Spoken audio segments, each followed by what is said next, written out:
కాలభైరవుడు ఒక విశిష్టమైన శివస్వరూపం. కాలం రూపాన్ని దాల్చిన స్వరూపం ఇది. మీరు కాలాన్ని నిర్వహించలేరు, దాని ప్రకారంగా అది నడుస్తుంది. శక్తిని మీరు నిర్వహించవచ్చు, మీరు దాంతో ఆడుకోవచ్చు. కాలం దాని ప్రకారంగా అది సాగుతూనే ఉంటుంది. మీ చైతన్యంలో ఒక పార్శ్వం ఉంది, అది కాలాతీతంగా వెళ్ళగలదు. చైతన్యంలోని ఆ పార్శ్వాన్ని కాలభైరవుడు అని అంటారు.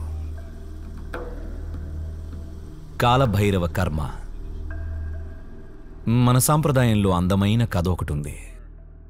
మీరందరూ భారత సాంప్రదాయం నుండి వచ్చిన వారు గనక మార్కండేయుడు గురించి ఖచ్చితంగా వినే ఉంటారు. మార్కండేయుడు ఈ కథని ఎన్నో విధాలుగా చెప్పారు, ఇది అర్థం చేసుకోవాలి. మార్కండేయుడు ఒక బాలుడు. అతను పుట్టినప్పుడు లేదా ఇంకా అతను పుట్టడానికి ముందు అది అతని తల్లిదండ్రులు ఒక ఎంపిక చేసుకోవాల్సి వచ్చింది.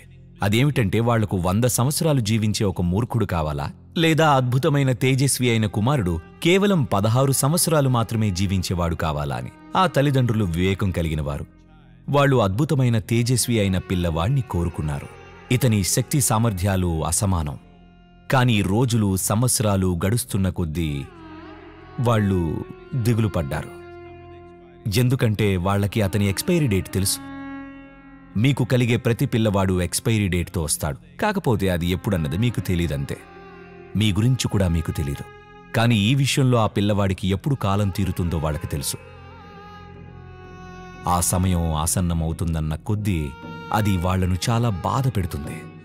ఇక ఈ విషయాన్ని వాళ్ళు ఆ బాలుడికి చెప్పేశారు, ఎందుకంటే అతను అఖండమైన జ్ఞానం వివేకం కలిగినవాడు. ఆ క్షణం ఆసన్నమైనప్పుడు అతని ప్రాణాన్ని తీసేందుకు యముడు వచ్చినప్పుడు మార్కండేయుడు జీవిత విధానాలు తెలిసినవాడు. ఒక సరళమైన పని చేశాడు.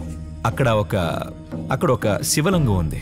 లింగాకారంలో ఉన్న శక్తి రూపం అది ప్రత్యేకించి కాలభైరవ స్వరూపంగా ప్రతిష్ఠింపబడినది. అతను వెళ్ళి ఆ లింగాన్ని పట్టుకున్నాడు. ఆ లింగాన్ని పట్టుకున్న క్షణమే కాలం స్తంభించిపోయింది.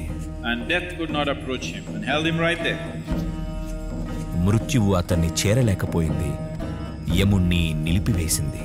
అప్పుడు అతనిలో ఆ పార్శ్వపు చైతన్యం వికసించింది. ఇక అతను కాలానికి బందీ కాదు. ఏం చెబుతారంటే అతను 15 ఏళ్ల బాలుడుగానే ఉండిపోయాడని, ఎప్పటికీ 16వ సంవత్సరం అతనికి రాలేదు అని. ఎందుకంటే అతనికి చైతన్యంలోని ఆ పార్శ్వం, దేన్నైతే మనం కాలభైరవుడు అంటామో, అది అనుభూతిలోకి వచ్చింది.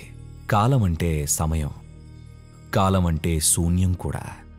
ఒక స్థాయిలో కాలం అంటే చక్రగతులు, మరో స్థాయిలో కాలం అంటే చక్రగతులను అధిగమించడం. వీటిని ఎంతో సూక్ష్మంగా అర్థం చేసుకునేలా చెప్పారు. కాలం, కాలభైరవుడు, మహాకాలుడు ఇవన్నీ ఒకే విషయం గురించి చెబుతున్నాయి, కాకపోతే వివిధ అనుభవ స్థాయిల్లో చెప్పారు. ప్రస్తుతం మన అనుభూతిలో కాలం అంటే ప్రకృతి యొక్క కాలచక్రాలు. ఏదైతే చక్రగతుల్లో ఉంటుందో దాన్ని మనం కొలవగలం. మనం కాలాన్ని అవగాహన చేసుకుంటున్న విధానం అదే. ఇక కాలభైరవుడంటే ఈ పార్శ్వానికి ఒక రూపాన్ని ఇవ్వడం, ఇది మనకు చేరువుగా ఉండేందుకు. ఈ పార్శ్వాన్ని మనం అనుభూతి చెందేందుకు ఒక శక్తి స్థలాన్ని ఏర్పరచడం. ఎందుకంటే మన తెలుగులో అందుకు ఉపయోగించే పదం ఎంతో బాగా సరిపోతుంది. ఎవరైనా చనిపోయినప్పుడు ఏమంటారంటే వాళ్ళు కాలం చేశారు అంటారు. అంటే వాళ్ల కాలం అయిపోయింది అని. ఎంతో తేలిగ్గా ఉంది, ఖచ్చితంగా చెప్పేది కూడా. దాని అర్థం వాళ్ల సమయం అయిపోయింది అని. చాలామంది ఈ విషయం అర్థం చేసుకోరు. మనం కాలం చేతుల్లో కీలుబొమ్మలం. మనం అలా ఆడుతూ ఉంటాం. అందులో బ్యాటరీ అయిపోయినప్పుడు విషయం ఏమిటంటే చాలామంది కాలం గడిచిపోయిందన్న విషయాన్ని గ్రహించరు. వాళ్ళు ఎప్పటికీ ఉంటారని అనుకుంటారు. లేదు, మనం కాలం చేతిలో కీలుబొమ్మలం. ప్రస్తుతం కాలం మనతో ఆడుకుంటుంది, అది గడిచిపోతుంది. మీరు ఏం చేసినా గడిచిపోతుంది, మీరు ఏమీ చేయకపోయినా గడిచిపోతుంది, మీరు ఎంతో తీక్షణంగా ప్రజ్వరిల్లినా గడిచిపోతుంది, మీరు మబ్బుగా జీవిస్తున్నా గడిచిపోతుంది. మీరు ఏం చేసినా అది గడిచిపోతూనే ఉంటుంది. మీరు కాలం చేతిలో కీలుబొమ్మలు మాత్రమే. కాలభైరవుడు ఎందుకు అవసరమంటే మీకు ఆ పార్శ్వం అనుభూతిలోకి రావడానికి. అప్పుడు మీరు కాలానికి అధిపతి అవుతారు. మీరు కాలానికి అధిపతి అయ్యారంటే దానర్థం మీరు జీవితానికి అధిపతియే, జీవ ప్రక్రియకు అధిపతే. ఎందుకంటే జీవ ప్రక్రియ అంతా కూడా కాలంలోనే వేళ్ళూనుకుని. For more videos like this, subscribe Big TV channel.